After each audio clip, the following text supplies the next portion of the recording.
spending above your means is a dangerous place to be. We don't need no economists to tell us that. Mr. Speaker, the drone shows. That is why I say it's not just the numbers. You have to add the behavior to the numbers.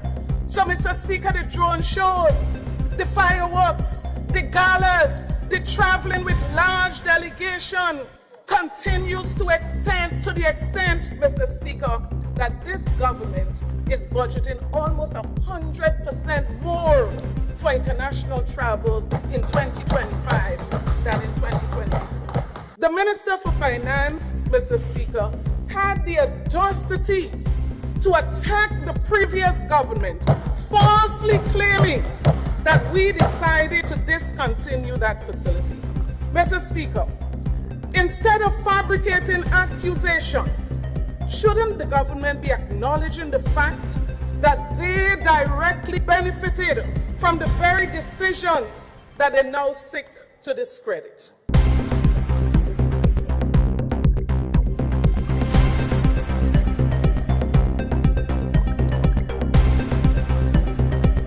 Mr. Speaker, as we turn our attention to the 2025 budget that is before us today, I dare say it is a troubling picture.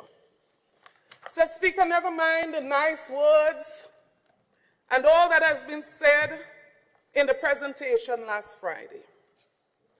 This budget is a narrative that has been woven with threads of incompetence, mismanagement, and self-interest. Mr. Speaker, this budget, which raises significant concerns about the stewardship of this country, must be dissected properly. Mr. Speaker, the mere fact that we are debating the 2025 budget almost at the end of the first quarter in 2025 is in itself a reflection of that incompetence that I spoke about. Mr. Speaker, I therefore want to register our very strong opposition to this government's unjustifiable delay in presenting this national budget, which should have been before this House traditionally December of 2024. Mr. Speaker, this is not a political issue. It is a matter of governance. It is a matter of efficiency. It's a matter of national stability.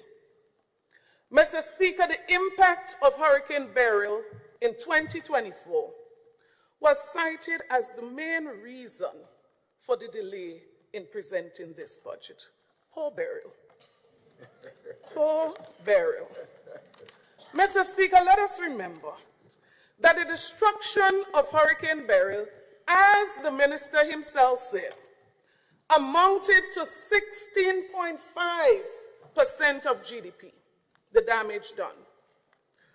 We were fortunate, Mr. Speaker, that all of our major ports and government institutions remain intact. Furthermore, the government was not reliant on external aid to initiate recovery efforts. Let us remember, Mr. Speaker, 14 days, only 14 days after the passage of the Hurricane Beryl, Mr. Speaker, this government received a payout of $118 million from the CRIF Fund to start the recovery efforts.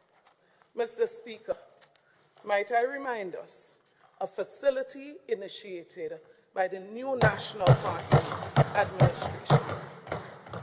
But, Mr. Speaker, on the subject of the CRIF payout, can you believe that after collecting $118 million, the Minister for Finance, Mr. Speaker, had the audacity to attack the previous government, falsely claiming that we decided to discontinue that facility.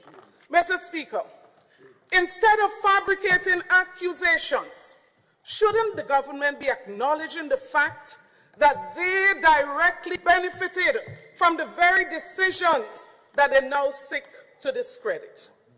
Mr. Speaker, the $108 million they received after the passage of this hurricane would not have been possible had it not been for the vision, Mr. Speaker, and the actions of the new National Party administration. Mr. Speaker, every time this government speaks about CRIF, they should be saying thank you. Ungratefulness is worse than obeah. Mr. Speaker, how can we even begin to compare Hurricane Beryl's destruction and recovery with that of Hurricane Ivan? Mr. Speaker, the Minister for Finance, and I excuse him, he lived out of Grenada during the passage of Hurricane Ivan. Obviously, he would have missed the fact that Grenada sustained damages not 16.5% of GDP, 200%, Mr. Speaker. It is therefore lawless, or almost lawless in my opinion, to compare 16.5% with 200%. Mr. Speaker, let us just get serious for a moment. Mr. Speaker, given the immense scale of damages caused by Hurricane Ivan, the delay in presenting the budget was absolutely justified. The government had to secure international aid to start the recovery process. We had to reassess national priorities and finalize the national budget. There was no $118 million payout 14 days after. Mr. Speaker, in fact, there was no CRIF at that time. Mr. Speaker, the Treasury was not pregnant at that time either, Mr. Speaker, and we did not have a CBI program, so we did not have $1 billion in CBI revenue. Therefore, Mr. Speaker, I remain uncomfortable, and it remains unacceptable, the lame reason that has been advanced for the late delayed presentation of the 2025 budget. Mr. Speaker, even with the extent of the damages of Ivan, the NNP administration, in a shorter time, was able to bring a budget to this House. But notwithstanding this today, Mr. Speaker, as we closely examine the allocations and priorities outlined in this budget, we must confront the harsh reality of missed opportunities, squandered potentials, overshadowed and narrowed interests. Mr. Speaker, the figures presented do not just merely represent cold numbers. They embody decisions that affect every aspect of our lives, from education and healthcare to infrastructure and economic sustainability. It is our duty, Mr. Speaker, to scrutinize these decisions rigorously and to illuminate the instances where short-sightedness and personal interests have prevailed over the common good and the common man. Mr. Speaker, the tale of the numbers within the estimates of revenue and expenditure starkly contrasts the very theme of a Grenada that is rising through prioritized investments in economic growth, youth development, and healthcare as advanced by this government. Economic governance. Mr. Speaker, this budget is being introduced at a pivotal moment when we are most confronted, and we must confront, Mr. Speaker, the unyielding realities of our global landscape. We just have to turn on our televisions and understand what faces us. Mr. Speaker, the International Monetary Fund World Economic Outlook for 2025 anticipates a troubling contraction in global growth of 3.3%, which falls below the 20-year average of 3.7%. Mr. Speaker, you would not have heard this on Friday. But in Grenada, we have witnessed a sharp decline in our growth rate since this government took office, dropping from 6.4% in 2022 to a projected 3.9% in 2025, according to the IMF. You know, we quote the IMF conveniently. Moreover, Mr. Speaker, the current posture of the United States regarding trade, investment, and migration poses a significant threat to our revenue from the CBI program. As a matter of fact, Mr. Speaker, it threatens to further escalate the cost of living for citizens of this country. Mr. Speaker, this very alarming situation demands bold, expansionary fiscal policies and strategies that would effectively channel funds into sectors essential for invigorating economic activities in Grenada. In other words, Mr. Speaker, we must heavily rely on capital projects, not recurrent expenses, capital projects. What was presented on Friday, Mr. Speaker, definitely, absolutely cannot achieve this. Mr. Speaker, this government, upon taking the reins of power in 2022, inherited a pregnant treasury, boasting of over 500 million in reserves and a primary balance surplus of 84.5 million, or 3.6% of GDP. Mr. Speaker, over the past 2.5 years, this administration has proudly proclaimed revenues from passport sales exceeding $1 billion, achieving, gloatingly, the highest passport revenue in 2 years in Grenada's history. Mr. Speaker, the amount generated in CBI and CBI revenues over this period, guess what, is more than what was generated in the lifetime of this program.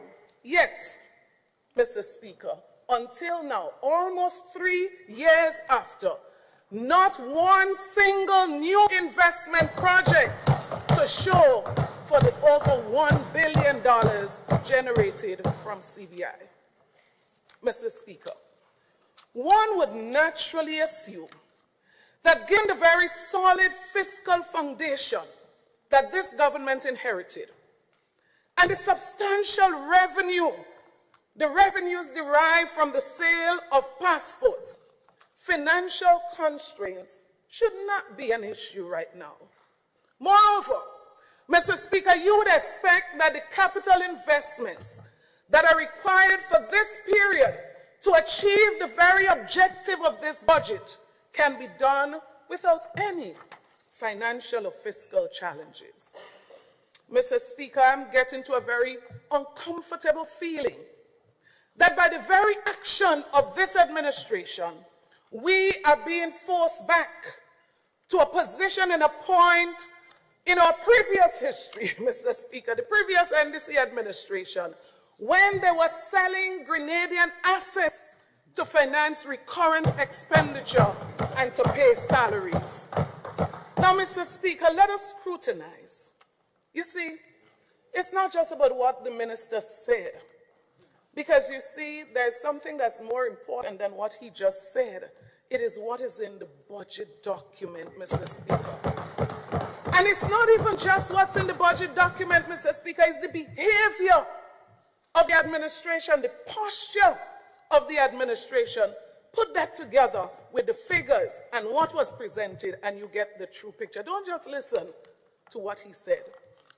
So let us scrutinize the estimate of revenue and expenditure to assess the harsh economic reality we currently face as a nation.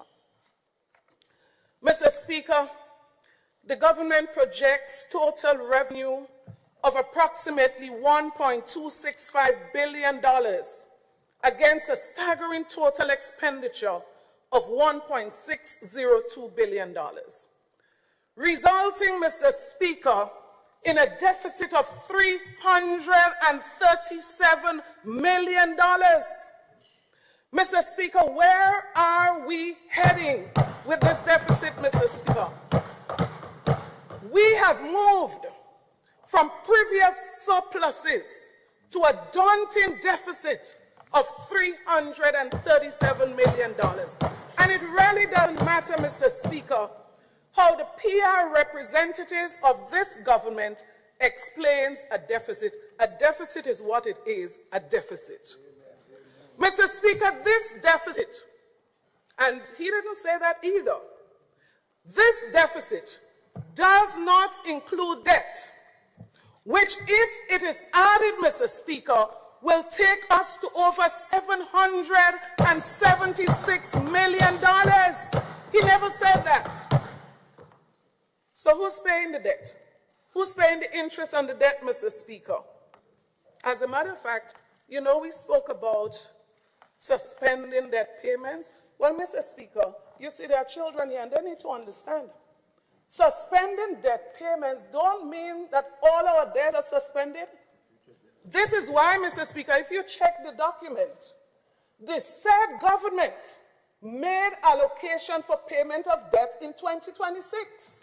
So, Mr. Speaker, I am therefore not surprised that the government has brought a loan appropriation bill before this House, not for $50 million, if you want to be, you know, nice and say, well, after you take off what the minister said, they can draw down, and you're left with a $50 million deficit still.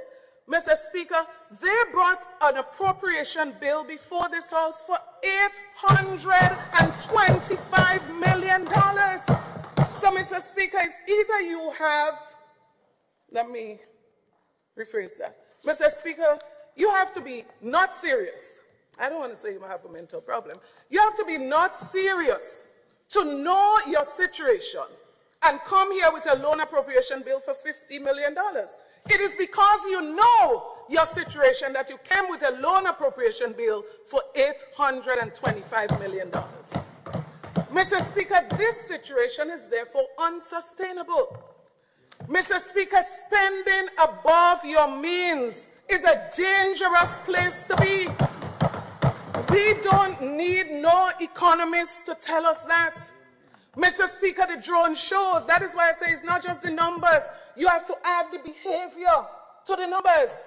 So, Mr. Speaker, the drone shows, the fireworks, the galas, the traveling with large delegation continues to the extent, Mr. Speaker, that this government is budgeting almost 100% more for international travels in 2025 than in 2024. Mr. Speaker, this tells me that there is a lack of awareness of the seriousness of this situation and the situation facing this country. But maybe it can be an indication that the government just don't care. It has to be either an unawareness or a just don't care attitude of this government. And that is why, Mr. Speaker, I say, God help us. Mr. Speaker, I believe the Minister for Finance attempted to mislead the general public to believe that the government is financially capable of funding the budget from government deposits and that a loan is not necessary. Mr. Speaker, permit me. You know, Mr. Speaker, if everything was so hunky-dory, we have enough money, then why are we coming with a loan appropriation bill for that amount? And Mr. Speaker, why did we leave out the 700 million plus and did make no reference, Mr. Speaker, to that figure?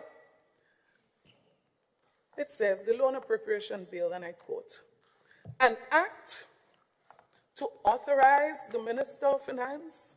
So that's what we did in the House. We authorize him, we give him permission to borrow from various sources the amount of $825 million. And listen what the bill before this House says. It didn't say for if needed. It says to finance the 2025 budget and the new hospital project. So it means somebody would have calculated, Mr. Speaker, what is needed, what is necessary to come to this conclusion. Because as I said, it could have been 50 million. It could have been 10 million. It could have been 100 million. 825 million. Mr. Speaker, this loan represents 51.5% of total expenditure. It means that over half, Mr. Speaker, of our budgeted expenses, including day-to-day operational costs, could be financed through loans. Mr. Speaker, the Minister for Finance may be reluctant to tell us, but it is akin to taking out a loan to pay your utility bills, your water bills at home. The Hansard would therefore record this as the largest loan appropriation bill in Grenada's history. Mr. Speaker, when the new National Party administration exited office in 2022, the national debt stood at $2.1 billion. Since then, Mr. Speaker, between 2023 and 2024 alone, the government has already incurred an additional $132.2 million in debt.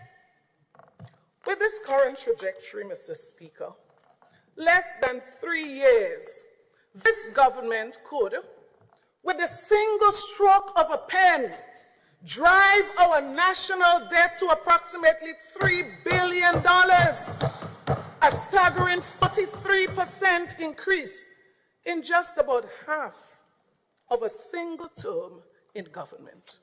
Mr. Speaker, this raises profound concern about the future of our economy.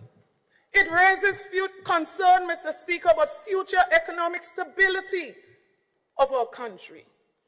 So, Mr. Speaker, the government is seeking an approval to borrow $825 million, more than half of our total budgeted expenses, reflect a staggering lack of fiscal responsibility, to put simply. This is not just borrowing, Mr. Speaker. It is an invitation to financial instability that will burden citizens for generations to come. These children here, Mr. Speaker, would have to bear the brunt. Some may argue, Mr. Speaker, that debt is not necessary, or debt is necessary for investment. We've heard them. It is necessary for investment in vital capital projects, and that affordability should guide our decision. Absolutely. I acknowledge this perspective, Mr. Speaker, as it supports my suggestion of an expansionary policy stance at this time. We need that. However, in this instance, Mr. Speaker, the funds are not being earmarked for just capital projects. They are also being directed towards financing the operation of the state. Particularly, Mr. Speaker, they would be used in areas of outsourcing of services for advisors, security services, travel expenses, and the like, despite, unfortunately, an inherited surplus of millions. Mr. Speaker, in what appears to be another glaring attempt to mislead the nation, the budget has an increased expenditure of $281.6 million, with only a mere $76.9 million, or 27%, being allocated for capital projects, while $207.5 million, or 73%, is associated with increase in recurrent expenditure. Mr. Speaker, this glaring imbalance exposes a fundamental misallocation of resources. It clearly illustrates, Mr. Speaker, the mismanagement and incompetence that defines this administration's approach to fiscal governance. But it also explains their posture and behavior. Mr. Speaker, the funds that should be earmarked for critical capital projects, these investments, Mr. Speaker, those investments which are essential for our nation's growth and development are indeed, and instead of that, Mr. Speaker, they are squandered and will be used for financing day-to-day operations of the state. The government is yet to demonstrate, Mr. Speaker, to this nation, from the numbers, not from the fancy speech that we heard on Friday, from the numbers, that this budget is a so-called prioritization of economic growth and job creation. Mr. Speaker, there can be no serious economic growth and job creation when more will be spent on recurrent expenditure. That's just a fact. Didn't you find it strange, Mr. Speaker, that the budget presentation failed to list any new projects for 2025, if ever, maybe one, or to announce how many new jobs, Mr. Speaker, will be created? Mr. Speaker, outside of this administration, I don't remember listening to a budget that doesn't job creation and how many jobs would be created. The government cannot be serious about economic growth and job creation. Mr. Speaker, in just a short time in office, this administration has burdened future generation with an inflation of bureaucracy filled with high-paying jobs for the elites, while essential services such as education and public infrastructure remain woefully neglected. This is not merely a failure of budgeting. This is a failure of leadership, Mr. Speaker.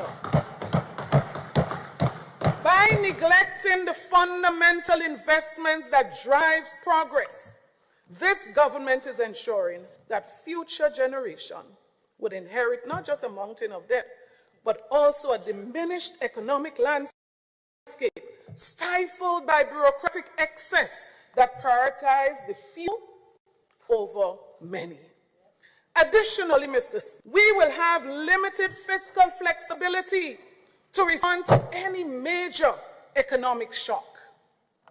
Mr. Speaker, to evaluate the government's specific priorities, we must look closer at the expenditure drivers and the extent to which social issues have been prioritized for spending in this budget. To this end, I therefore turn my attention to health care. Mr. Speaker, health care is not just a basic human right. It is the foundation of a resilient nation. I'm sure you've heard that before. Yet, Mr. Speaker, our health care system remains in crisis. After almost 3 years, Mr. Speaker, the Minister for Health admitted publicly that health care has not improved under this administration. Mr. Speaker, government admitted that nothing has improved since the last election. Mr. Speaker, Grenadians everywhere are agreeing that health care has gotten worse under this administration. What has happened, Mr. Speaker, to the transformation agenda that was supposed to be rolled out immediately from January 2023?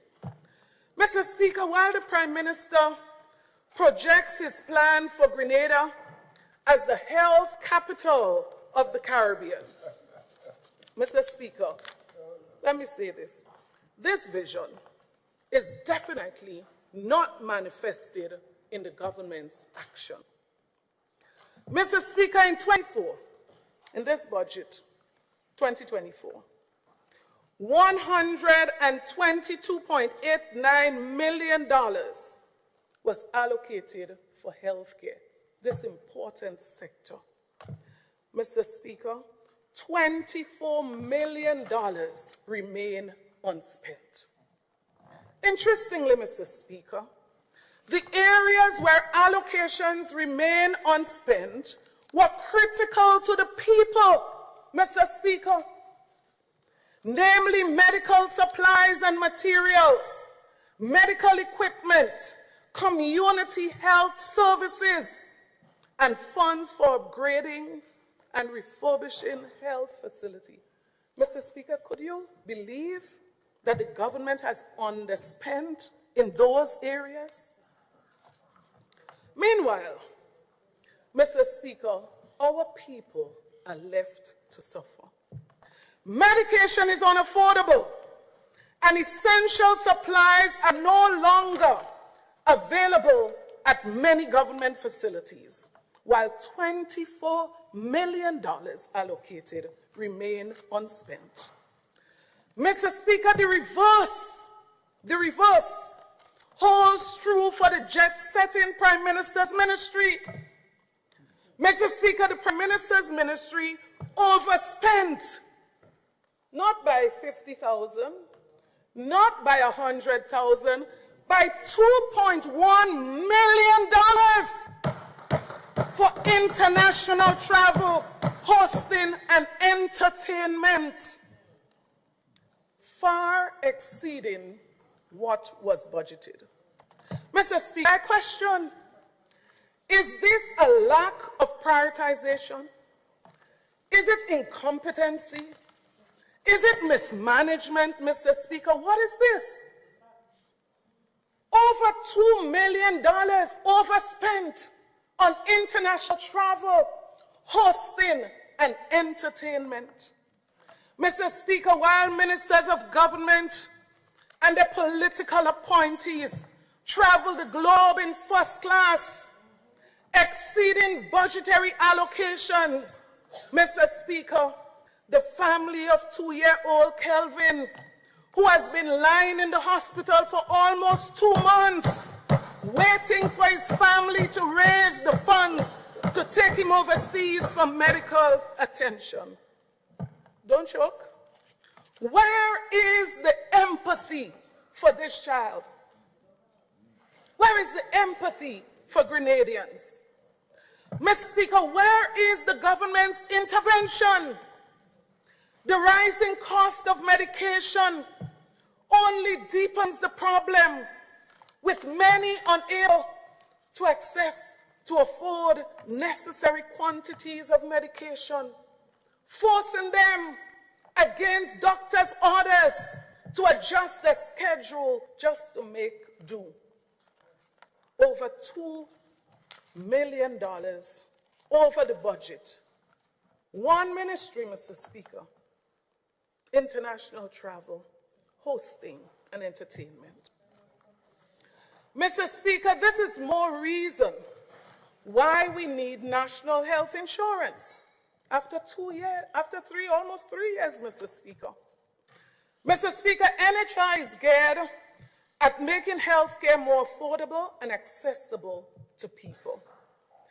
The fact that we are engaging in an elusive statutorization process where healthcare services are likely to be more costly and less accessible to our people, it is a major concern. Particularly, Mr. Speaker, for those among us who are less fortunate. Mr. Speaker, with the NHI contract terminated, we need a clear roadmap for this necessary facility. The Minister for Health said almost not except to tell us that it's cancelled. The contract has been cancelled.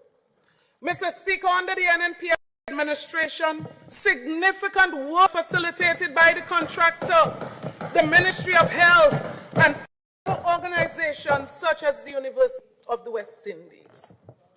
And so, Mr. Speaker, the NDC inherited, if nothing else, an excellent platform that it could have moved speedily on towards the implementation of NHI. I hear what? Well, Mr. Speaker, even if you inherited nothing, 3 years must have been enough time to begin and implement NHI in Grenada.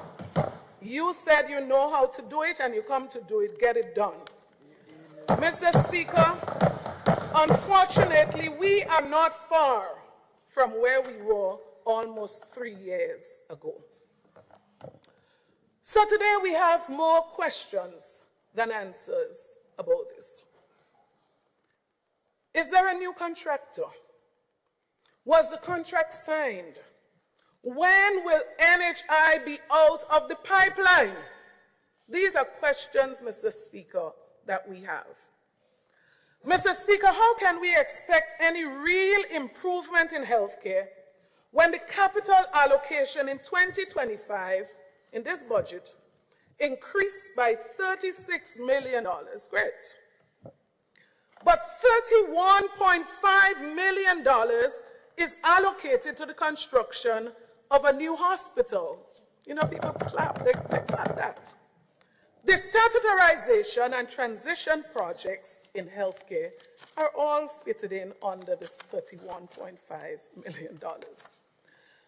Mr. Speaker, these monies are likely, in case we don't know, are likely to be used in soft cost for consultants and professional associates of the current administration, while at the same time, Mr. Speaker, the 2025 budget for medical supplies, listen to this, the budget for medical supplies, including medication, to be used in the hospital, cut by $10 million.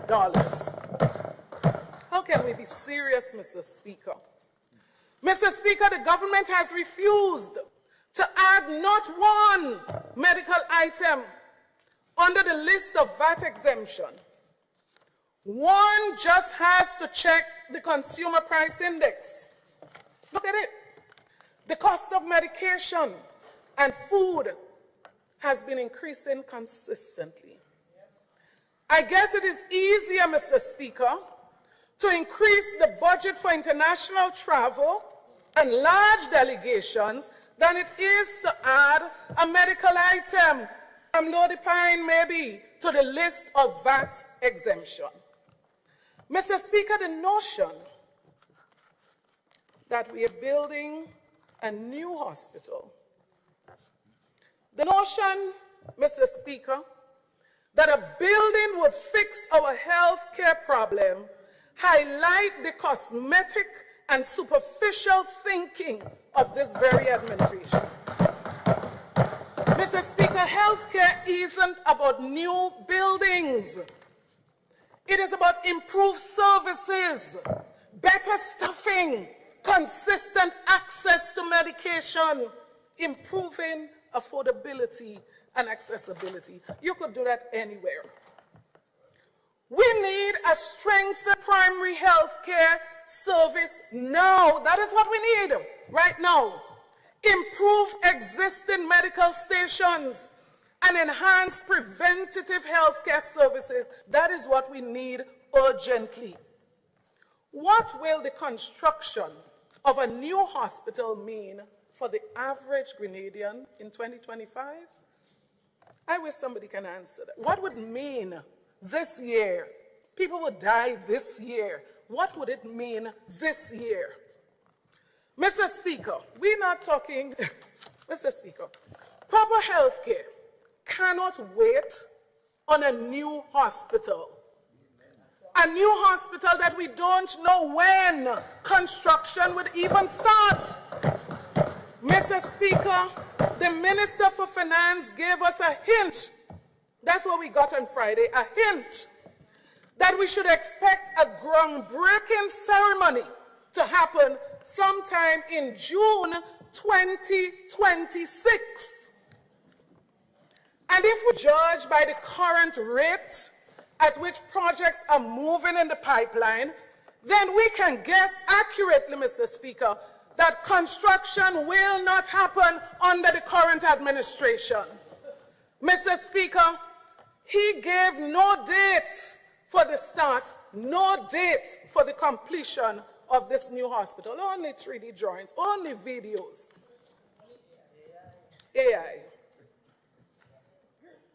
Only the date for the groundbreaking ceremony was afforded us in this House on Friday.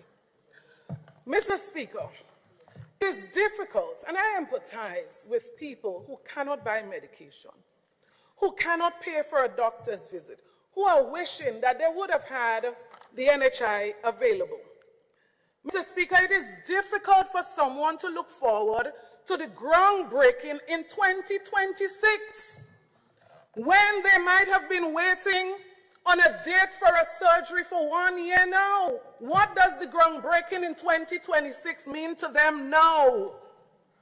Mr. Speaker, it is very difficult, Mr. Speaker, for someone to look forward to the groundbreaking ceremony for the new hospital in 2026 when they cannot get basic medication now in the government pharmacy. Mr. Speaker, 2026, this is great. If you ask me, do I support a new hospital? Yes, I do. But Mr. Speaker, 2026 is when this new hospital is expected to have groundbreaking. I am more concerned about the people I represent from Cafe and Croshoe, Telescope, Marquis, who cannot purchase, Mr. Speaker, medication now and get an appointment in the hospital right now. I'm concerned about now to 2026. Let's talk about that a little more. Mr. Speaker,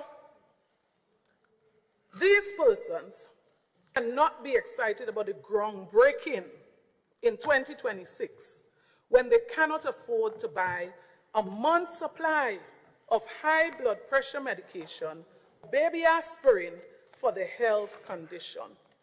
It is a great idea. Let us get it done. But priority number one must be to fix the current system, Mr. Speaker.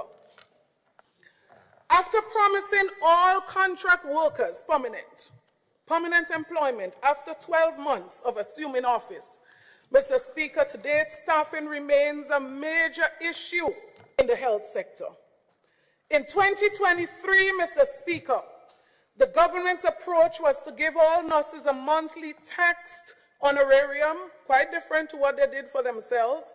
While this will continue in 2025, we notice a $7.1 million cut in compensation for healthcare workers. Mr. Speaker, who are these healthcare workers that would be affected? Mr. Speaker, we must address healthcare workers' retention and morale before we continue to gallivant about the hospital that groundbreaking will take place in 2026. All these need to be urgently addressed, Mr. Speaker, before we celebrate groundbreaking. Mr. Speaker, will this be, and I'm wondering, will this be another election gimmick based on utterances from members of the inner circle?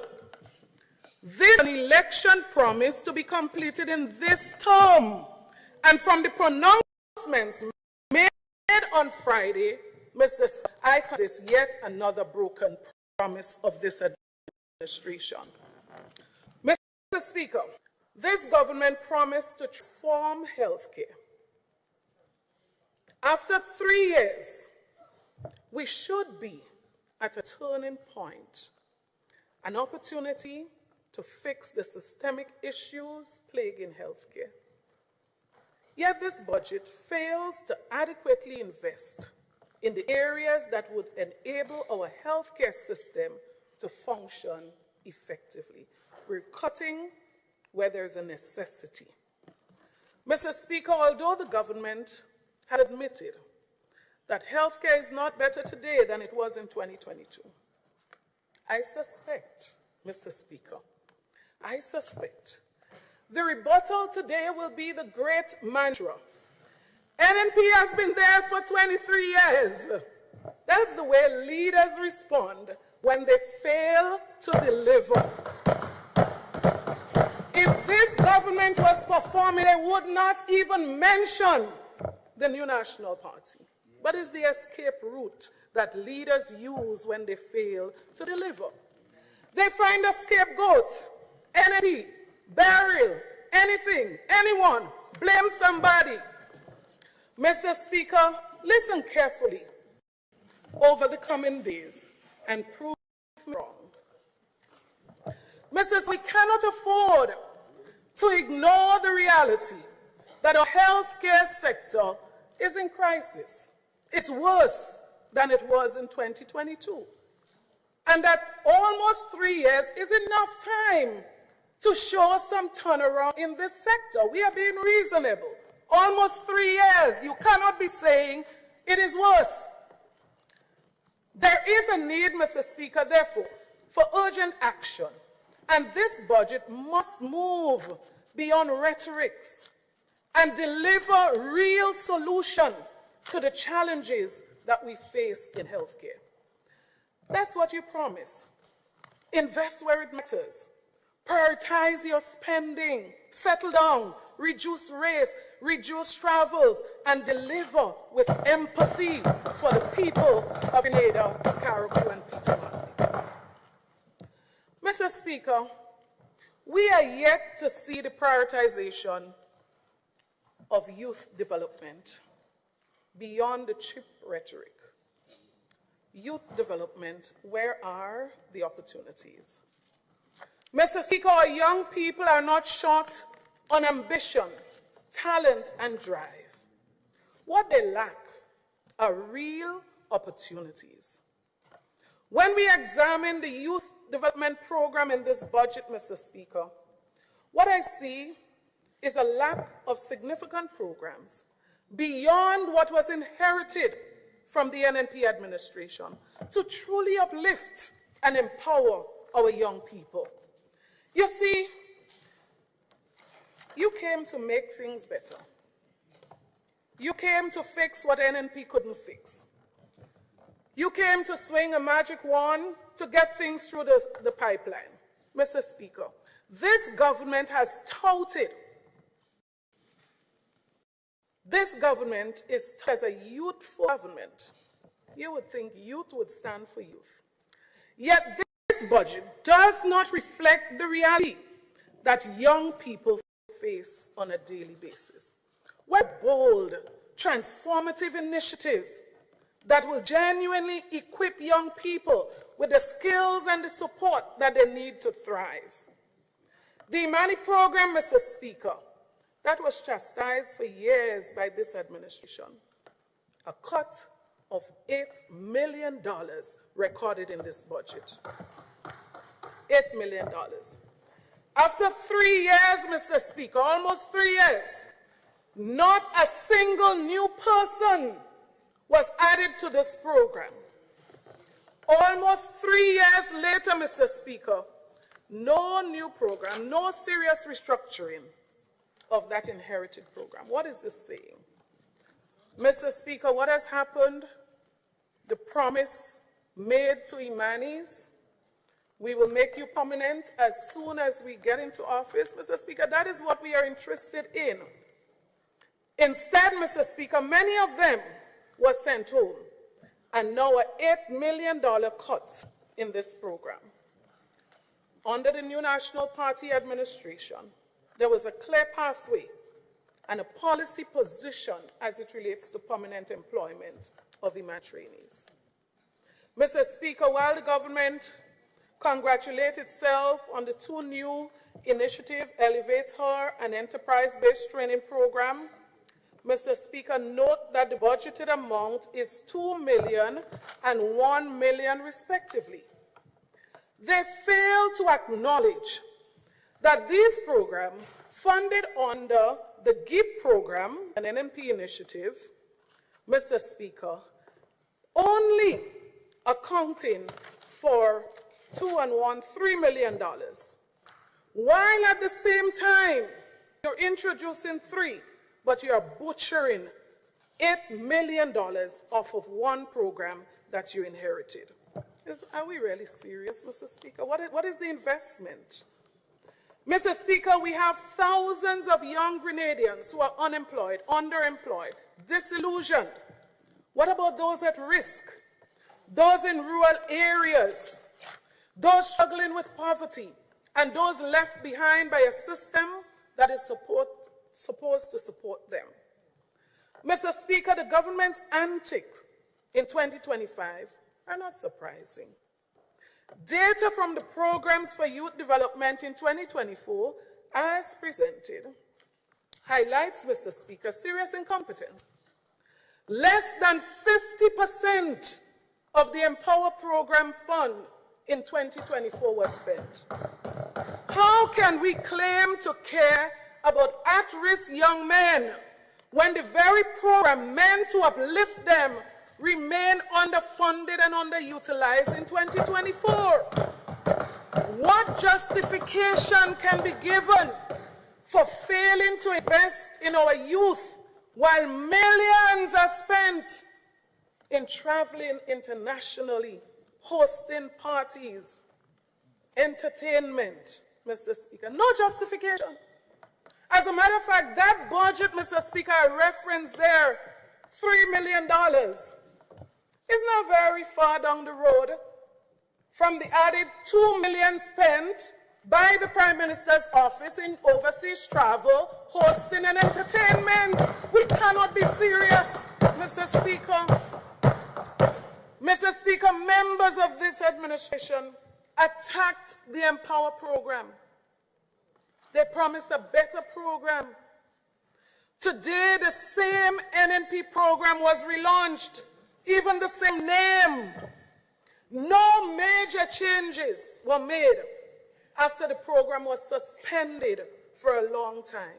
That was the most noticeable thing, the long suspension of this program. So many young men who were expecting a so-called transformational project are left disappointed. And I say today, less progress is being made in this program than was made in 2022.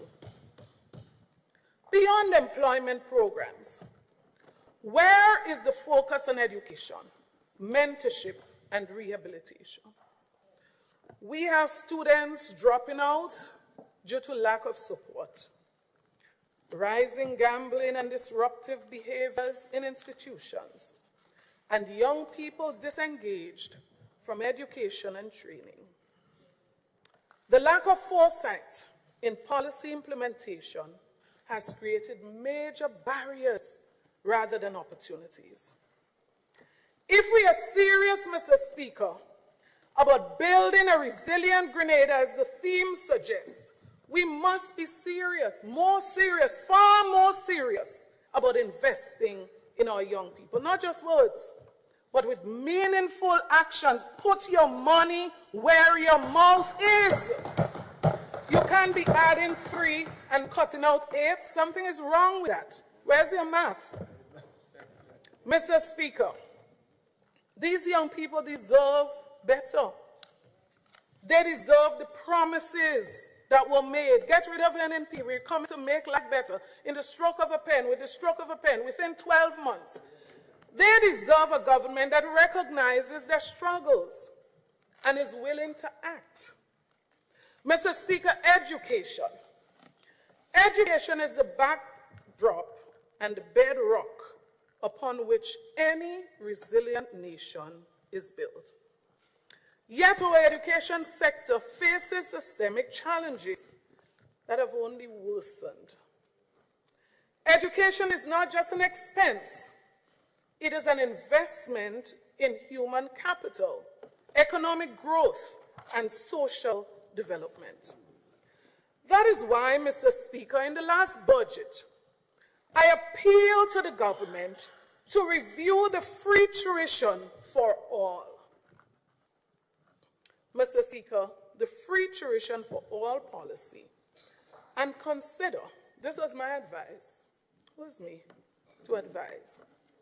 I said, consider providing assistance for transportation and other necessities so that students who need additional support could truly benefit from the free tuition for all policy. I wasn't condemning the free tuition for all. I said, let us provide more support so that people can take more advantage of this program, greater advantage. Mr. Speaker, when the NNP administration implemented a free tuition for needy students, we recognize that financial barriers went beyond tuition. We ensured that students who needed extra help with transportation, uniform, tools, and resources received it. But instead of listening and responding with care, this government brushed aside the realities of struggling families and defended its policy without question. Interestingly, Mr. Speaker, there is a 50% cut in this program in 2025. Mr. Speaker, is this about helping people, or is this about ticking off a box to say, yes, we implemented free tuition? Who's benefited? Why are we cutting a program like this by 50%? Who's fooling who? Mr. Speaker, today, despite free tuition, and not just free tuition, I spoke about it too, the raising or the increasing of the compulsory school age. In spite of that, so we say you must go back, you must continue school till you're 18. We say you're getting free tuition, go to school. Man, you would have expected, Mr. Speaker, that Term CC will not be able to accommodate the upsurge in applicants and students attending. Mr. Speaker, to the contrary, despite free tuition and an increase in the compulsory school age, enrollment at Term CC has dropped and attrition rates have surged. Check it. This is confirmed by the government numbers for 2024 also. Only 26% of the 2024 budget for free tuition was spent. That tells something. Parents simply cannot afford the hidden cost, transportation, meals, and supplies. And what has been the government response? Doesn't care. We already ticked that box. Social development, a government devoid of empathy. Mr. Speaker, social development should be the heartbeat of any responsible government. And I said before, don't waste time talking about us. You came to do it better. You came to fix all the things we couldn't fix. Go right ahead. You have our full support. Ensuring that the most vulnerable among us are protected and uplifted. However, this administration has demonstrated a disturbing lack of empathy for the struggles of the ordinary Grenadians. Their failure to deliver on critical housing and social welfare programs have left thousands in hardship. Housing is not a luxury. It is a basic human need. Yet, Mr. Speaker, the current situation, particularly for the people of Carriacou and Petit Martinique, is indeed alarming. Mr. Speaker, the government's handling of housing projects has been nothing short of disgraceful. Nothing short of disgraceful. In a strange turn of events, 50 to 100 homes were supposed to be handed over to victims of Hurricane Beryl by December 2024. I'm going with the numbers, Mr. Speaker. So when I say disgraceful, that is. However, what is disgraceful, Mr. Speaker, is not one bail-back house was delivered then in 2024 December. 9 months, Mr. Speaker, after, families remain under tents, enduring unbearable conditions, while the government moves at snail pace. Not at all bothered. Traveling the globe, $2+ million, 2-point-something million dollars overspent. So I'm not talking about what was budgeted. Overspent international travel, hosting and entertainment in one ministry, Mr. Speaker. Look at what has happened. No one, Mr. Speaker, should boast about handing over 3. Come on, get real. No one should boast about handing over 3 houses out of 100 Build Back Better houses. No one. It is disgraceful, Mr. Speaker. The intervention of Hands That Saved from Trinidad was a blessing. Providing shelter to some 27 families in Carriacou, even though not one house was delivered to the people of Carriacou and Pitimatnik under the Build Back Better houses. Carriacou, Pitimatnik, and the northern parts or southern parts of Grenada. The government, at the same time, all that being the case, has recorded an expenditure, interestingly, of over $26 million for the building back of houses in 2024. Where? What do we have to show? You know, the Minister for Finance said, the former minister was head of ICT in the region. What do we have to show for this? So what do we have to show for the $26 million that was spent on housing in 2024? Where did that money go? Moreover, Mr. Speaker, the incentives given on furnishing have come to an end at a time where most people are still without shelter, and the cost of furnishing has increased according to the own government consumer price index numbers. How can any caring government, Mr. Speaker, be armed with such information and cease the concession to the people in a time like this? Mr. Speaker, you know, the government also promised to build 500. That is why I said this housing thing, it's painfully disgraceful. 500 Grenadian-style homes every year.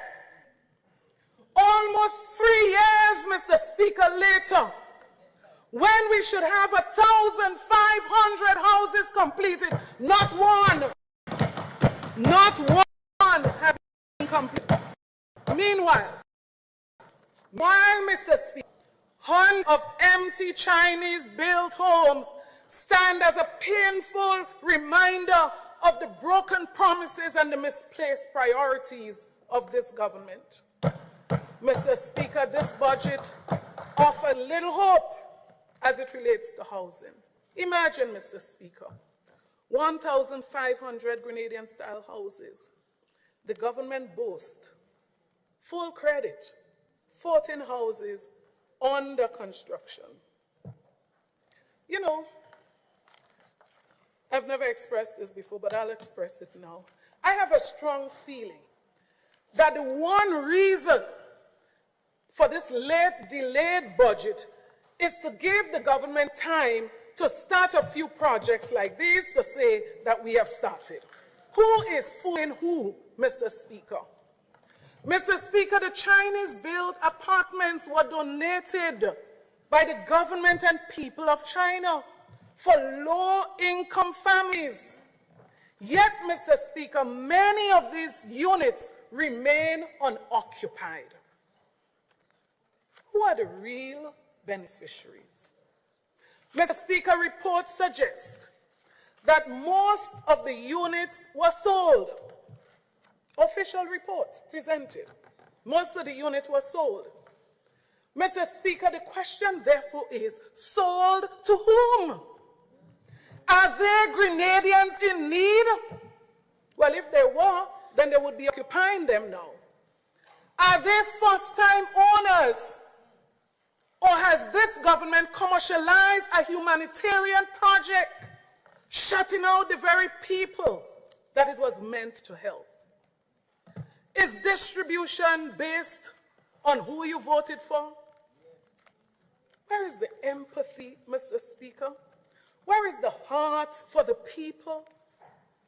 Mr. Speaker, the SEED program is supposed to be a safety net program for the most vulnerable. Yet many qualified individuals are being denied assistance, not because they don't meet the criteria, Mr. Speaker, but because of political discrimination.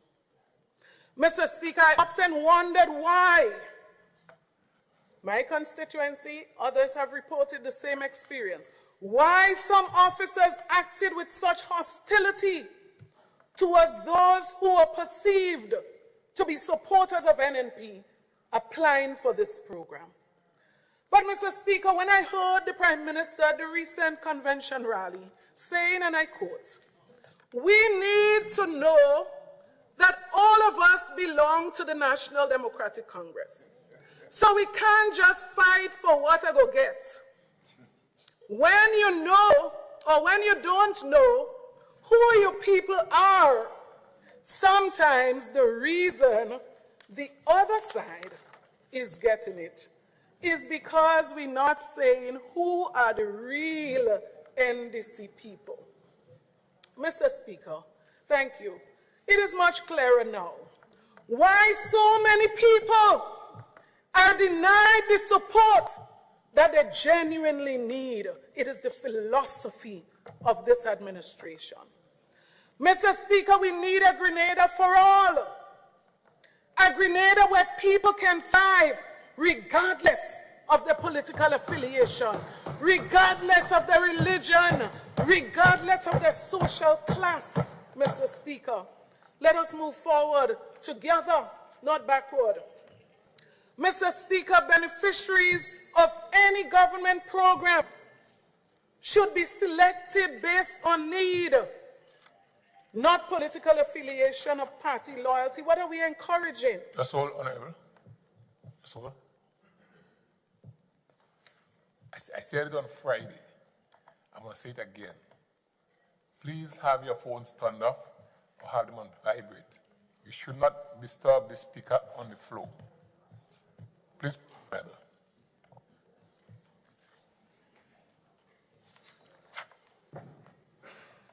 Proceed. Okay, so may I try to get my trend of thought back? Mr. Speaker, as I said, beneficiaries of any government program should be selected on need, not political affiliation, not party loyalty. Mr. Speaker, the question must be asked, should a struggling mother, an unemployed father, or an elderly citizen have to pledge allegiance to a political party just to receive basic assistance? Mr. Speaker, that is what the current administration said. That was the promise to the people. Vote for us. Doesn't matter whether you're NNP or NDC, you will benefit. This is not just unfair, Mr. Speaker. It is heartless, in my opinion. Agriculture and food security, a government that actually doesn't care about farmers, fishermen, and others. Mr. Speaker, the current,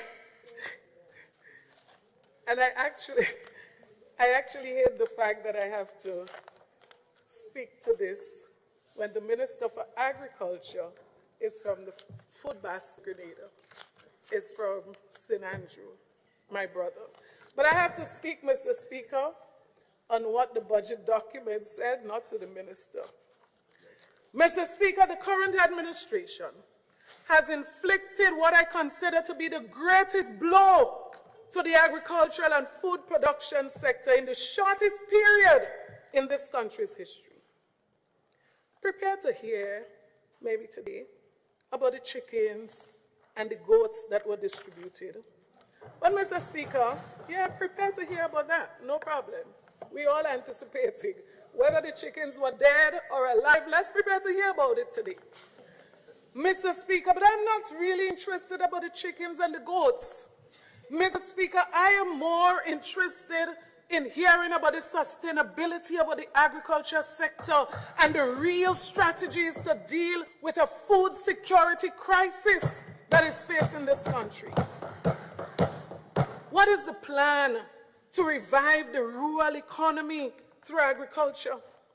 What is the plan that you had to expand the brain of the ministry by pulling in technical support and advice from individuals who are knowledgeable, experienced, and passionate about agriculture? So many of them are outside. So many of them are outside, not having an opportunity to use their skills and their resources. Mr. Speaker, let us go back to the Minister of Finance 2024 budget presentation when he spoke so eloquently. Yeah, I have a little empathy for him. He did speak eloquently, Mr. Speaker, on food security enhancement project. Yeah, let's redefine that word for today. Hear what the minister said in 2024.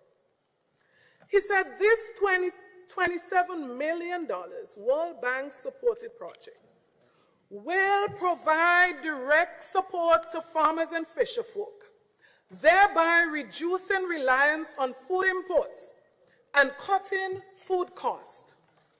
Key components include increasing production support for crops, livestock, poultry, and fisheries, providing equipment and training, promoting sustainable agricultural practices, establishing central storage centers, and improving farm road access.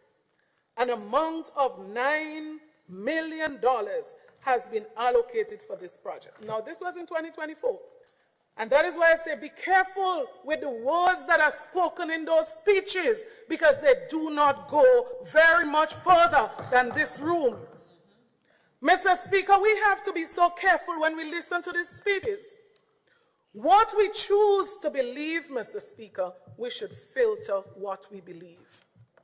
To the contrary, Mr. Speaker, the Central Statistics Office, their database shows that Grenada's food exports in 2024 fell in value by 37% over 2023. This, in part, Mr. Speaker, was as a result of reduced domestic production and, to a lesser extent, lower export prices for just a few commodities. So what was done in 2024 was supposed to increase production. So let's see what happens.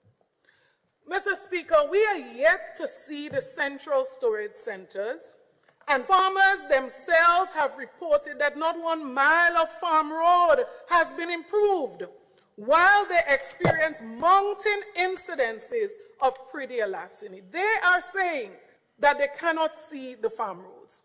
Farmers, fishermen, vendors are frustrated, and they are still awaiting much needed support. There is an urgent need for strategic action, not activities, not distribution of things and photo ops, real strategic direction and action in the Ministry of Agriculture. And the leadership of this country must take responsibility for setting the tone as it relates to agriculture. Mr. Speaker, the medium-term economic and fiscal strategy report submitted before this House, along with the 2025 estimates of revenue and expenditure, informs of an average drop in agriculture production in Grenada by 25.3%.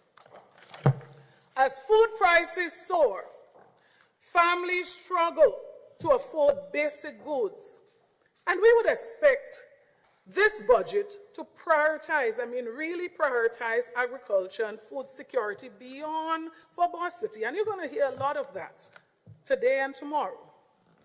Only nice words, Mr. Speaker, while farmers who are the backbone of this nation are left abandoned. That's how they say that they feel. Not my words, their words. The numbers do not lie, Mr. Speaker. A total of $67.3 million was budgeted for agriculture in 2024. Mr. Speaker, $26 million remain unspent in that ministry. Mr. Speaker, in 2025, the overall budget for agriculture is cut by approximately $30 million. And I ask, is this incompetence or is this neglect for the farmers and fishermen of this country? How do you justify cutting the budget for a productive sector that has been suffering for year-on-year declines. Sadly, Mr. Speaker, many of the capital projects and programs that could assist the country to satisfy the mission statement of the Ministry of Agriculture would not be funded in 2025. Mr. Speaker, the government has no issue with spending on international travel and consultancy. But when it comes, yes, again, I need to remind you, because I need you to change. I need you to change that. That's why I'm reminding you. I need you to change. Too much travels. Yes, it must sink in. But when it comes, so you are very comfortable overspending on international travels. But when it comes to farm roads, Mr. Speaker, $312,674 of the $1 million that was allocated was spent on farm roads. Let's overspend on some farm roads, Mr. Speaker. Imagine this. While farmers struggle to access their own lands, government officials travel regularly around the world, first class and in comfort. Where is the priority? What is the point in increasing budget numbers? So I'm not listening to any numbers today, Mr. Speaker. What's the point? Increasing budget numbers and it remains unspent. It is nothing more, Mr. Speaker, than deception on paper, a strategy to create an illusion of investment without actual commitment to the people. Mr. Speaker, the underperformance continues across almost every agricultural initiative. Of the $2 million allocated to boost the poultry sector, imagine this, Mr. Speaker, less than half, $873,580 was spent.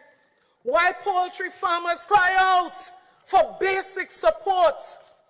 What is even worse, Mr. Speaker, in 2025, the budget for this area, you would not believe this, was cut by 50%. How in good conscience, Mr. Speaker, could this be acceptable? Is this a special initiative to completely destroy or kill the poultry sector? What is this? What is this, Mr. Speaker? Mr. Speaker, the Consumer Price Index recorded price increases not just for food and medication, but guess what? It attributes some increases to an increase in the price for poultry, pork, and preserved fish. Mr. Speaker, what is the plan? What is the strategy to provide more support for farmers and fishermen? So, Speaker, let us talk about youth in agriculture, an area critical to the future of food security. Mr. Speaker, of the $1.65 million allocated, only $414,569 was spent.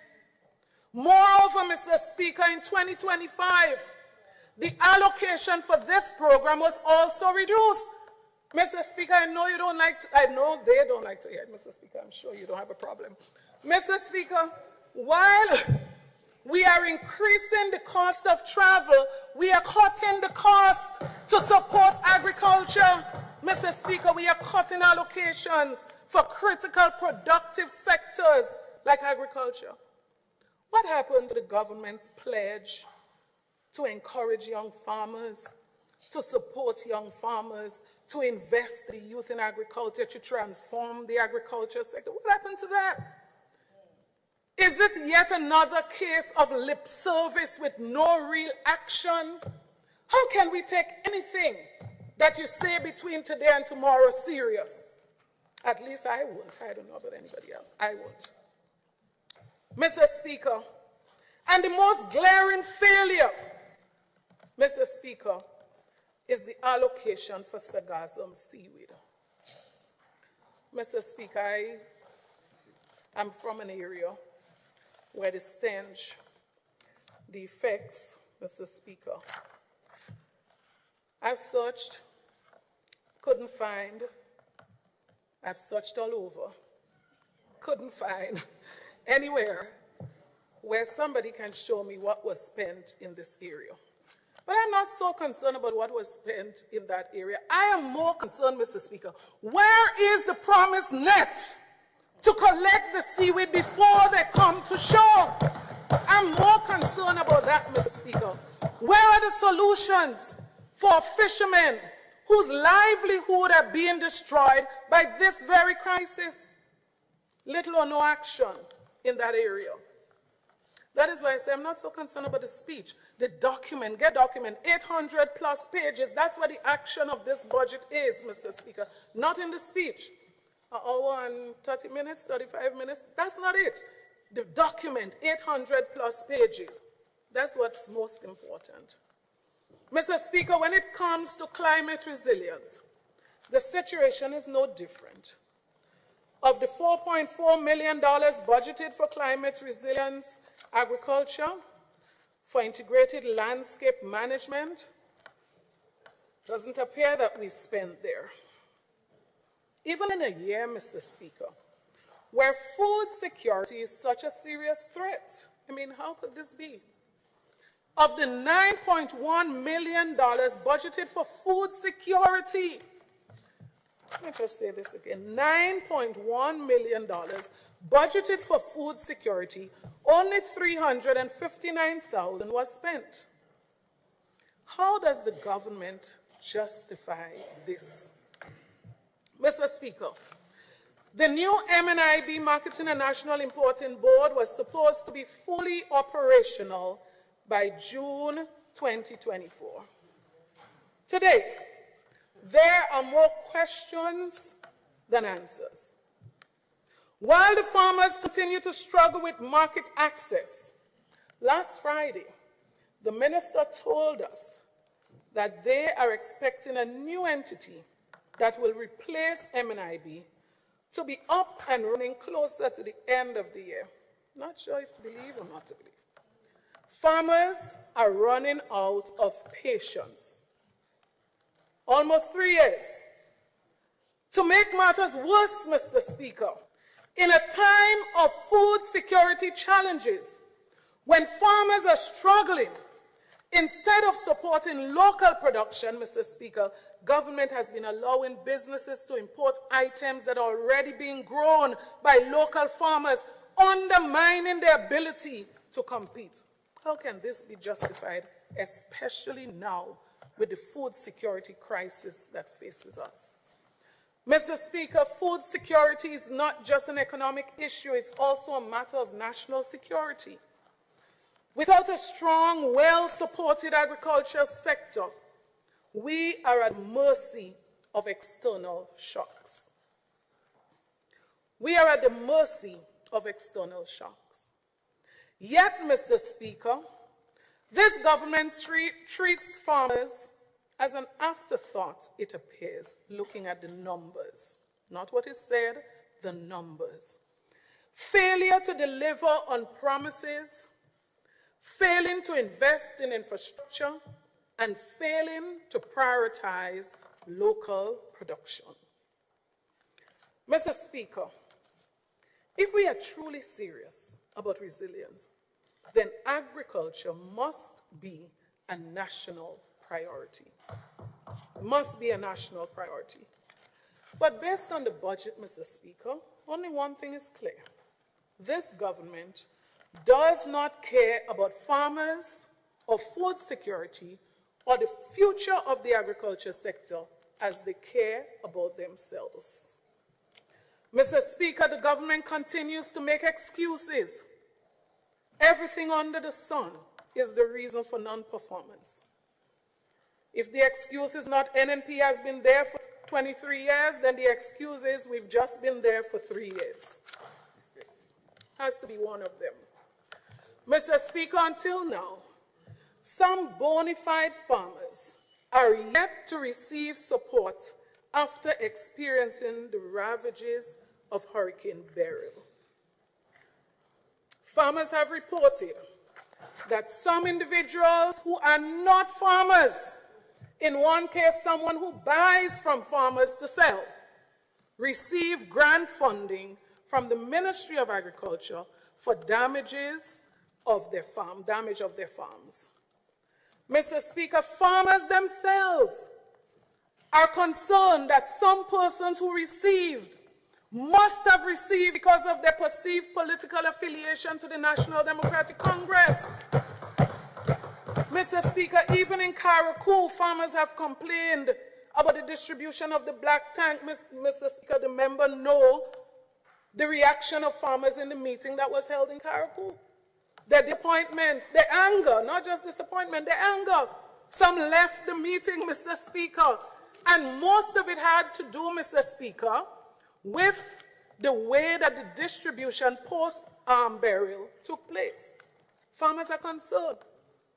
They've expressed it in the newspaper, they've expressed it on various programs. Listen to them, listen to them. Many farmers, how many months now since the passage of Hurricane Beryl? Imagine farmers are still complaining they have not received. You met a pregnant treasury. You got $118 million in CRIF payout. You say that you generated over $1 billion in CBI revenue. Why, Mr. Speaker?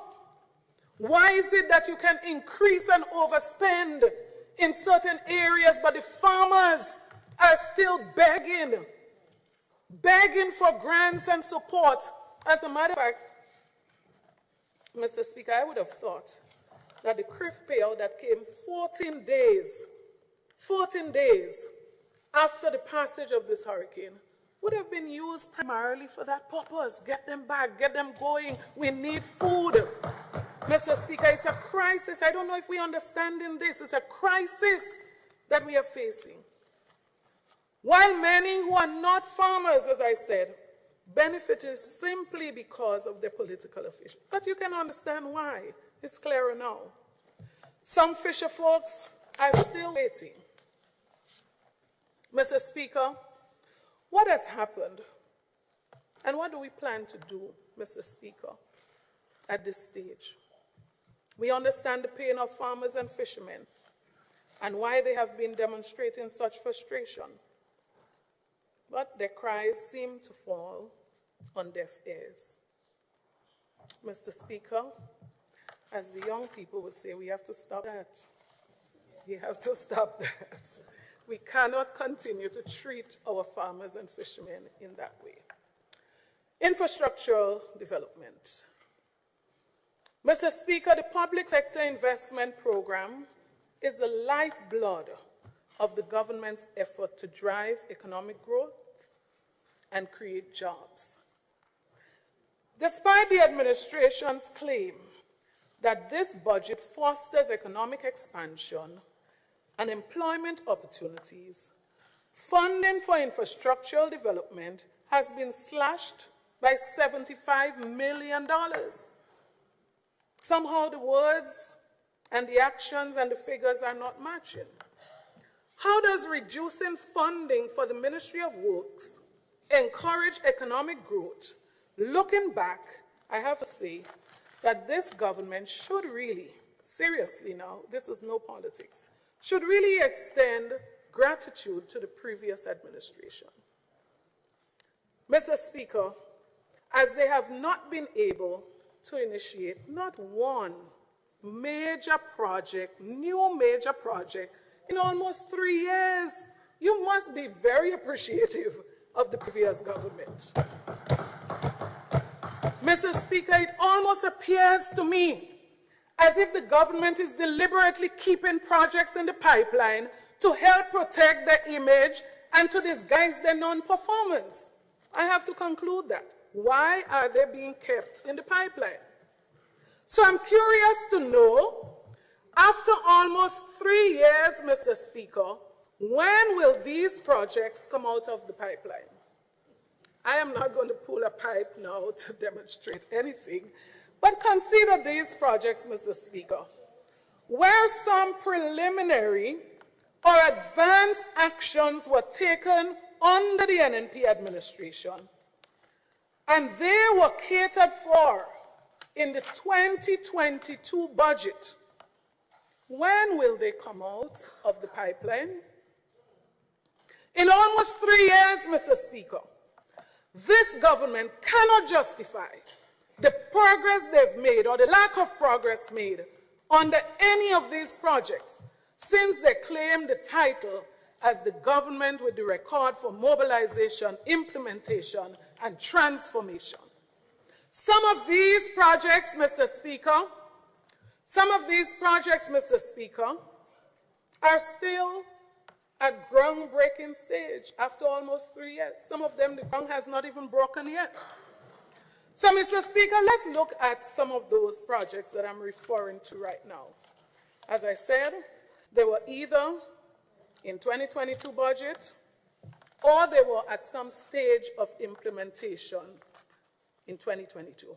Florida Government School Project, St. Andrew's Anglican Primary School, St. David's Catholic Secondary School, Grenada Christian Academy, Seamoon Cultural Center, Molineux Project, St. John's River Project, lighting of the stadium, Guave Ministry Project, the National Aquatic Facility, National Health Insurance, Carlton House Project, Morris Bishop International Airport Expansion, Western Main Road Project, the Cliff Project, the new fire station. Mr. Speaker, should I go on? Oh, we've gotten the point. Mr. Speaker, after almost 3 years, this government continues to run on NNP fuel. The only notable thing about some of these projects, Mr. Speaker, apart from the lengthy delay, is the astronomical cost of overruns and debt to the state of this country, Mr. Speaker. Mr. Speaker, who is providing leadership and oversight on these projects? NP has been there for 23 years. Enough of that. Almost 3 years, get down to work. Get the work done, Mr. Speaker. I got the impression in 2022 that MIT had the magic formula for the unclogging of the pipeline in record-breaking time. But it appears, Mr. Speaker, it appears the original role of this ministry is changing daily. Mr. Speaker, the numbers tell a story that contradicts the catchy slogans, contradicts the Facebook posting, and the broken promises. Mr. Speaker, even the Prime Minister publicly admitted his disappointment in the progress of many of these projects. The only problem, Mr. Speaker, with this is that the Prime Minister is admitting disappointment with himself too, because he's the Minister for Infrastructure. And not just the snail pace at which MIT is moving, but infrastructure must take responsibility. Mr. Speaker, and let us not listen to the next excuse of the minister that he was busy. That was one of the excuses I heard. He was very busy with the Build Back Better houses. He was very busy in Karakou. Mr. Speaker, not one, let me remind you, not one Build Back Better house was handed over by December. The 100 that were promised, mouth open and word jump out. The minister said from September, this is what was said, and I could only go with this, Mr. Speaker. We will build 80 houses per month. We, mathematically speaking, and let us say that's 480 homes already built. Then we were told, Mr. Speaker, 50 by December. No, let's say 100 by December. That's what we were told. Somewhere in my head, I have 100. Well, it appears that they're still in the minister's head. Mr. Speaker, do we understand the value? This is no joking matter. Do we understand the value of proper planning? The value of strategic planning in government? Not just jumping up and decide out of your head how many houses could be built within 3 months or within a month. Mr. Speaker, how can we begin to take this government serious? How can we even take this budget serious, this budget document serious? Look at the numbers.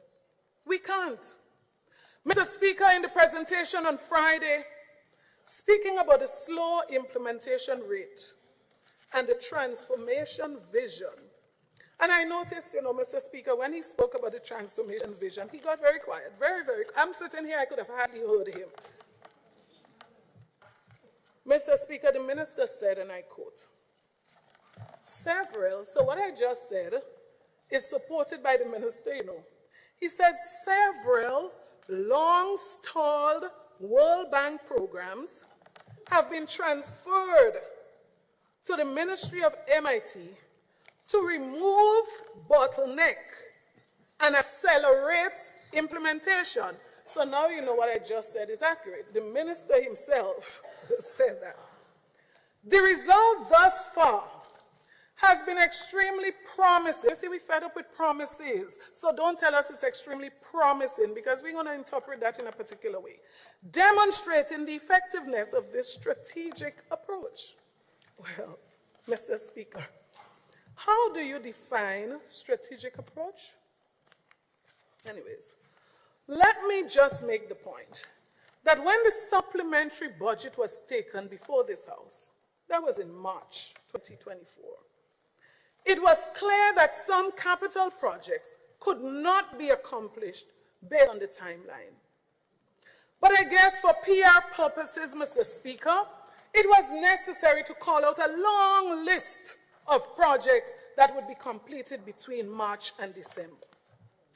Mr. Speaker, we are again experiencing a similar situation, mark my words, that will have the similar or same results as the supplementary budget in March. Mr. Speaker, it may have been more effective to just suspend the PR for a while. Put on paper what you know that you are able to do in 9 months. We're already in March.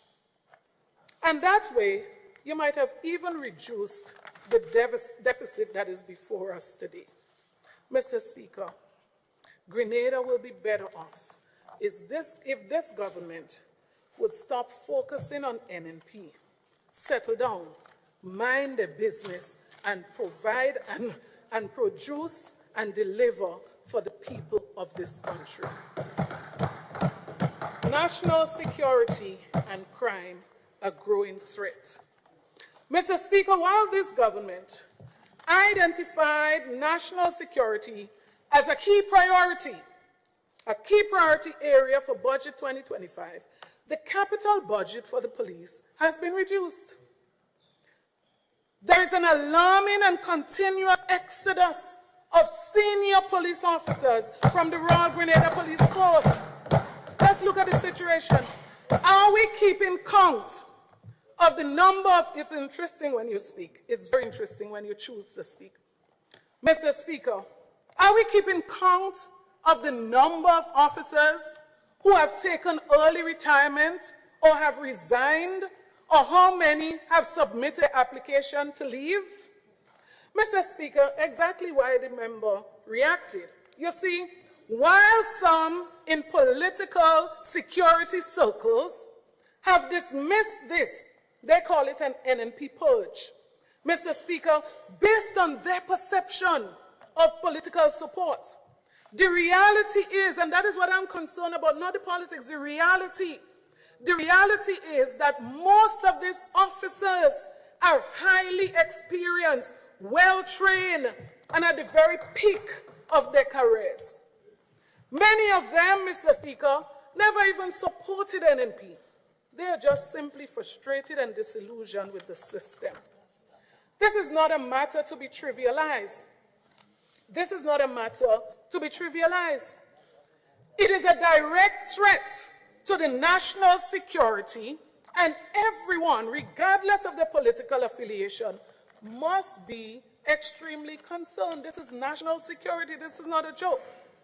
Mr. Speaker, these experienced police officers play a crucial role in mentoring, training, and supervising younger police officers and recruits.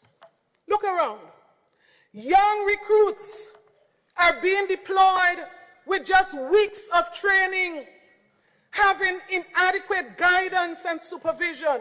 Mr. Speaker, I was at a function and I cringed when I saw a recently trained officer who was introduced to me as the head of the detail holding the gun, Mr. Speaker.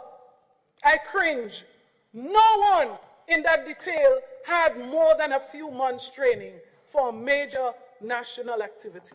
Mr. Speaker, we are facing a manpower crisis in law enforcement. There's a serious decline in policing standards due to inexperience and a surge in crime. Meanwhile, Mr. Speaker, the capital budget of the police was set. Note, though, interestingly, that there's an allocation of over $28 million under the Prime Minister's watch that caters for security separate from the police. Do research on the areas where most of these deployments are made. And I'm not a security expert, but I'm sure every single person would conclude that most of these areas are what we would call low-risk areas. This is approximately, Mr. Speaker, 36% of the total amount for the Royal Grenada Police Force. So while our hotspots and our high-risk areas remain exposed, Mr. Speaker, help make sense of this, Mr. Speaker. Mr. Speaker, when police can't respond to crime because of manpower issues, we are in a serious situation. What is our priority in this budget document saying about a response to this, about a proactive response to this? Mr. Speaker, does it make sense that the budget for overall overseas travel keeps increasing while the Coast Guard, which is supposed to protect already exposed borders, was denied gas for its engine because the government did not pay outstanding bills? Where is our priority, Mr. Speaker? When these factors are analyzed, a thinking person, or let's just say somebody who doesn't even think, will conclude that we are in a crisis with no strategic intervention or plans being considered. However, we should not expect any positive change if this administration continues to put square pegs in round hole for political expediency. Mr. Speaker, the solution is not simply to train more young recruits. That's not the solution. It is not to buy longer guns, as the Prime Minister proposed. We need an urgent, serious, strategic approach to national security. What is this government's plan to tackle the rising crime and address the serious emerging threats that face our country today?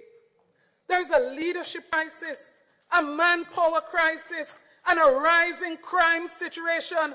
Combine these, Mr. Speaker, we have another ticking time bomb in this country. The government cannot continue to take a wait-and-see approach to national security. Far more support must be given to the RGPF. Good for the pay and grade to be moving along, great.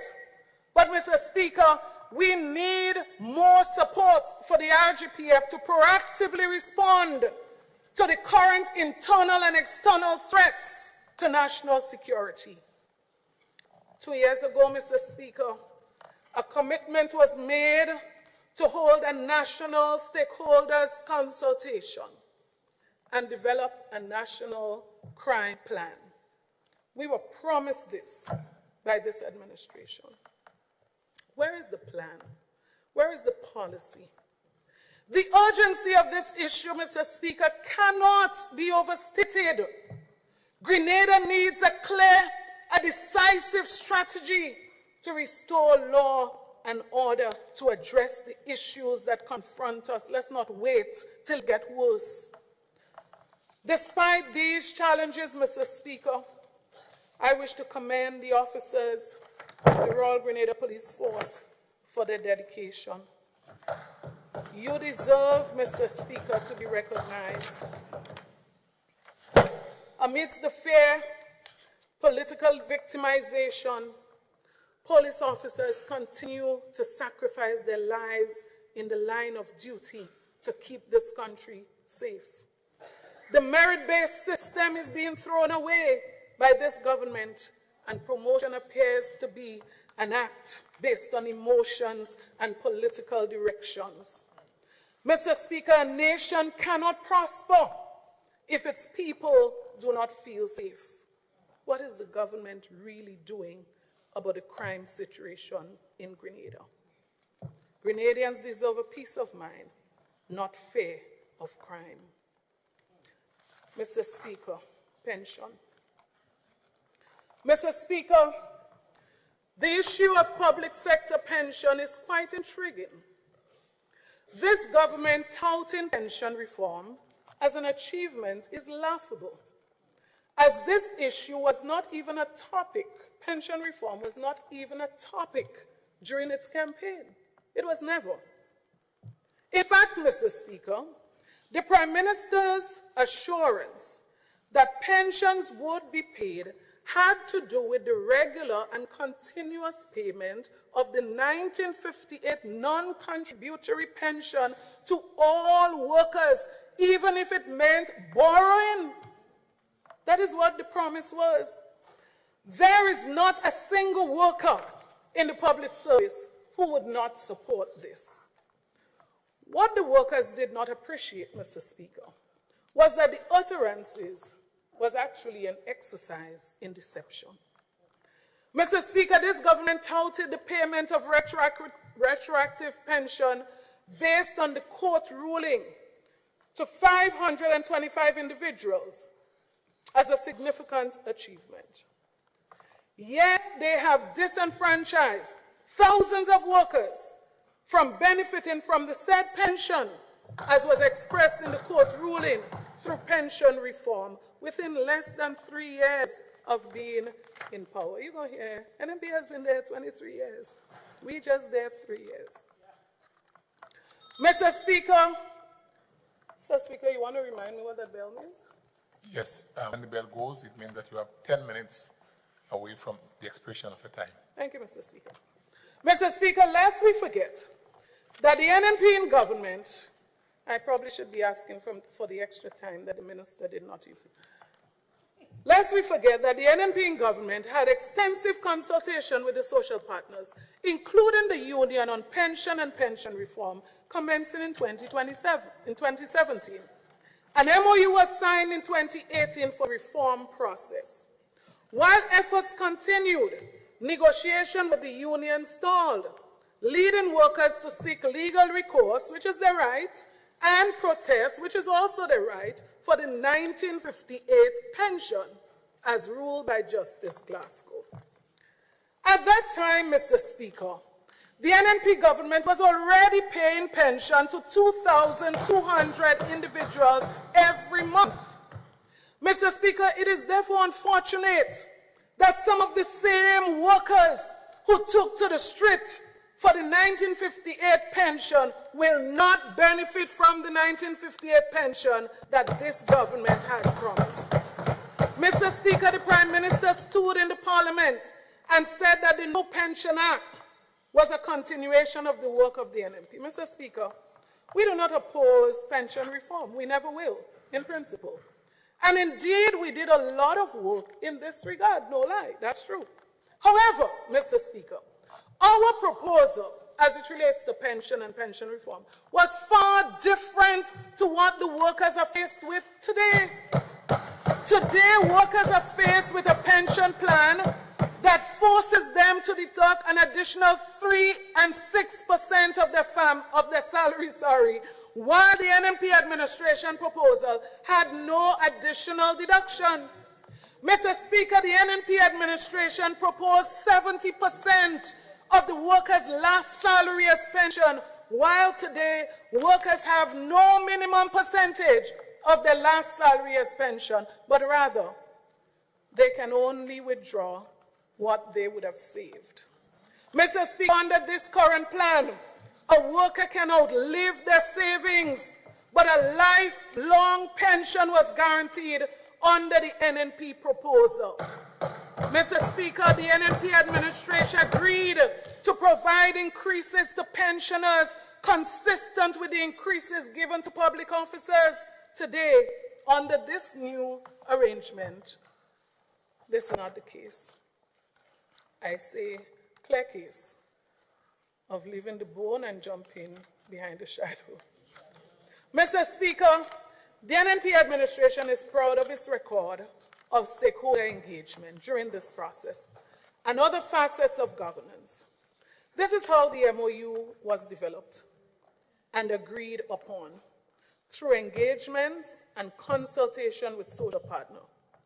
It is how we build fiscal infrastructure this government inherited and destroyed in almost 3 years. While consultation and discussions were sometimes contentious, very contentious, I say today it is healthy for a vibrant democracy. It is healthy. What we see today by this government is the stark contrast. Little or no consultation. Mr. Speaker, there is an open attempt to stifle the voices of the people through economic starvation and bullying, be it in the media, social bloggers and commentators, workers who work in the public service, some over 19 years, the union, business people, even in this very parliament, you name it, all have felt the brunt of this unwarranted attacks. Mr. Speaker, it is concerning that some public officers are being called in or written to by PSC or permanent secretaries for attending political activities when they are within their constitutional right to so do. Mr. Speaker, the key word is some, because some officers are known supporters of the NDC. They are not called in. For example, Mr. Speaker, I have never seen a public officer heading a parliamentary electoral office actively participating in political activities. Mr. Speaker, I'm sure she was not called in. This is a cause for serious concern. Not that we care where she goes to or where she doesn't go. It is a cause for concern as it relates to the electoral process and the fairness of the electoral process, or perceived fairness. Mr. Speaker, I intend to write to the Governor General in this disturbing development if no serious action is taken, as it poses a serious threat for free and fair elections in Grenada. This is not about the individual, it is about the office that is supposed to be independent. Mr. Speaker, going back to pension, we have seen in recent times the Public Service Union, Public Workers Union, speaking out on this and other issues pertaining to workers' rights. We have also observed the attempt to dismantle this very institution that is older than the existence of the political party in office. Mr. Speaker, the unions are a key pillar of our democracy. That is why we had no problem, Mr. Speaker, with the contention that existed in some discussions between government and the union. And it is a sad day in the state of Grenada when we witness an open and flagrant attempt to destroy the union. Mr. Speaker, this is serious. Creative industry and investment, Mr. Speaker. The creative sector has the potential to be a major economic driver, yet we must ask, are we getting value for money? Are we getting value for money with the current investment made? Are investments in the creative industries cost-effective? The numbers suggest otherwise. Mr. Speaker, after extensive national consultation, a cultural policy was drafted to guide the growth and sustainability of this sector. To date, not a single aspect of this policy has been meaningfully implemented. How can we expect meaningful development with no strategic framework in place. The Office of the Creative Affairs, now termed Office of the Creative Arts in the budget 2025, was supposed to be the driving force for artists and musicians and designers and cultural entrepreneurs. Instead, its efforts are centralized and seems to benefit only a select few, leaving more talented individuals across Grenada wondering when an opportunity would come.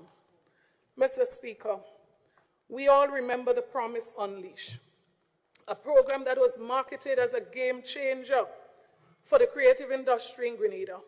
It was supposed to revolutionize the creative space, but today many look forward to the promised follow-up, tangible results, and clear direction. Many are disappointed. I know the total amount, Mr. Speaker. Approximately $1 million was spent on consultancies, contracts, and other services. No problem. But how much of this, Mr. Speaker, did the ordinary cultural artists and young creatives benefit from? Mr. Speaker, are we really serious or are we joking?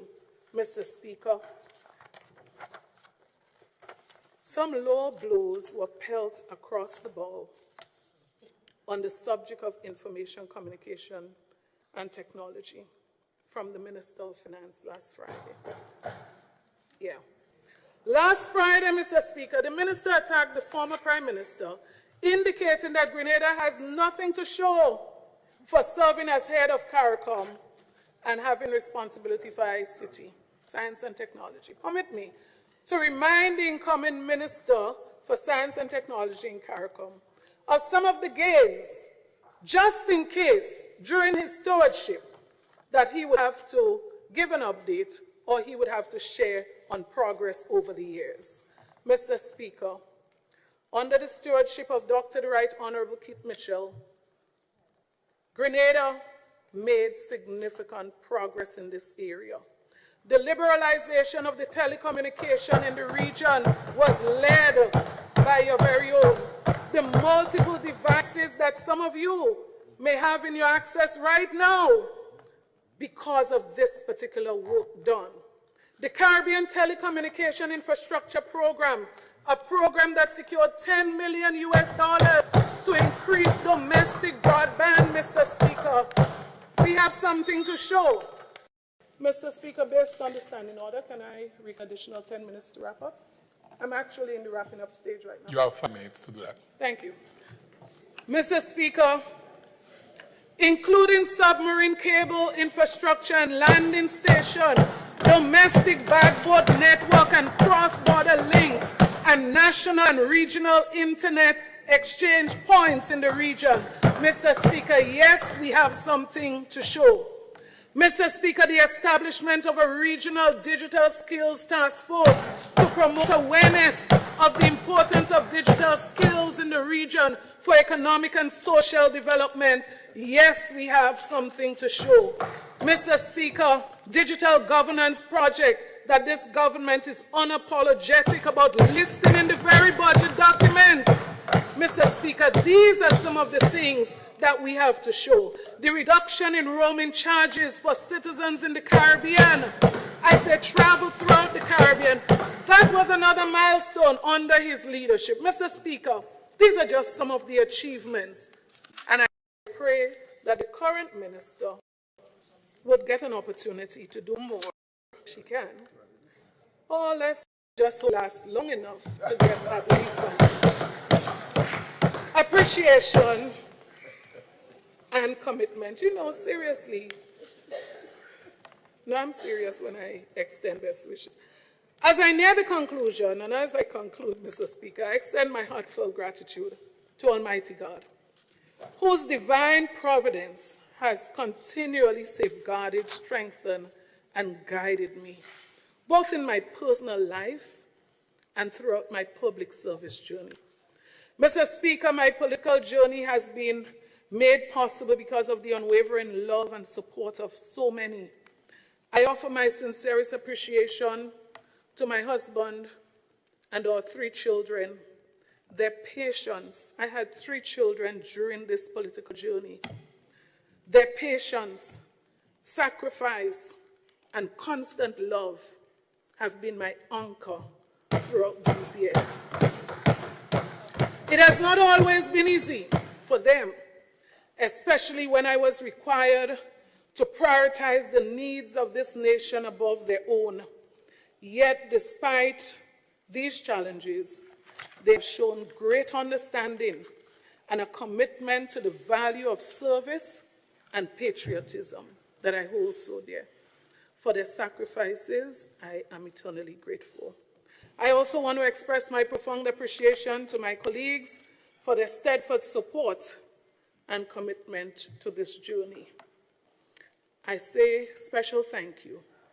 Words are not enough to express my appreciation to the people of St. Andrew South.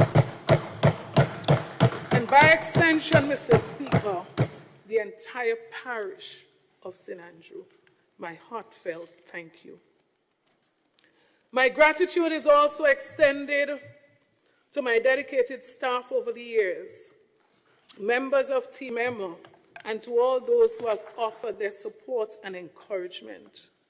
The honor of representing you, I take very seriously. To the executive members and supporters of the New National Party, I am grateful for the trust you've placed in me to serve as your leader.